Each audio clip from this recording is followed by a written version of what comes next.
Hello friends, welcome to another metagame chess strategy lesson. Today we'll be viewing this position which happened in game between Garry Kasparov, the world champion, versus Belavsky, one of the most famous players of the 20th century.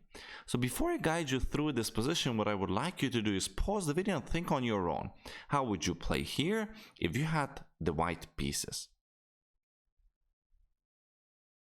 It's clear that white is better. We have a better pawn structure, we have more space, and we have better pieces.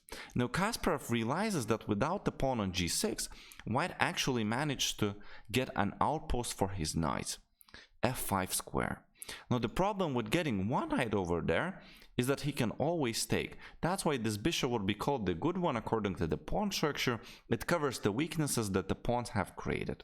However, if we want to get the knight there and stay there, we must transfer one of the knights there so that the other would be able to recapture there if needed. So Kasparov starts the journey. Knight e2, rook g8. Now what is interesting is that Black realizes that he's probably unable to create the counterplay on the queen side. That's the first thing we would look before we defend and bring the pieces to defend. We look if we can counterattack. At least Belavsky, that's what he tried to do. So he's getting the pieces to the king side. So c3, kicking the knight out, making it more passive on the edge of the board. Knight a6, knight g3, queen f8. Now he is unpinning the queen. This was bothering him.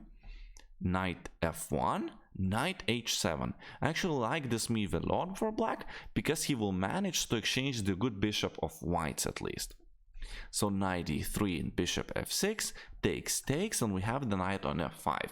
It's very interesting to see not only this maneuver, but how actually white will continue attacking the Black's king here. So a couple of more interesting moves that I would like to share. Knight h5. So looking at a weak f4 square, king f2. Now white is ready to play g3 and also clears the h file where we can bring the rook. Bishop takes, knight f4. Kicking the knight out, knight to h3, and king e2. And white has a huge advantage. It's completely winning position strategically, even though white hasn't won any material. We're gonna play rook h1, and Kasparov soon won the game. I believe you could close your eyes and let the hand play the moves here itself. The position is very natural to play and the moves aren't too hard. I hope you enjoyed this fragment of the beautiful game. If you did, please subscribe to my channel. You can also hire me as your personal online chess coach. My contacts are on the bottom right.